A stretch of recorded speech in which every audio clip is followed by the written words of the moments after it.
How to join a Zoom meeting from your phone. To join a Zoom meeting, a host first has to create a meeting and share the meeting URL or ID with you. Here we have an email with both the meeting URL and ID number. If you have the meeting URL, you simply click the link and the meeting will open in your Zoom app. If you have the meeting ID, copy your meeting ID number and open Zoom. In the Zoom app, click Join. Here, you can paste your meeting ID number.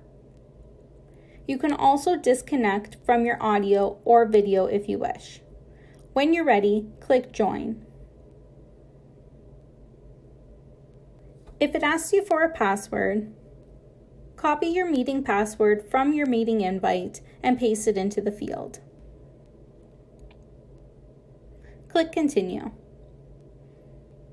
If the host has already started the meeting, you will be able to enter immediately.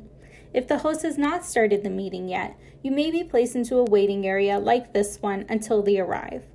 And that's how you join a Zoom meeting from your phone. If this helped you, let us know by liking this video or commenting below. And don't forget to subscribe for more how-to instructional videos.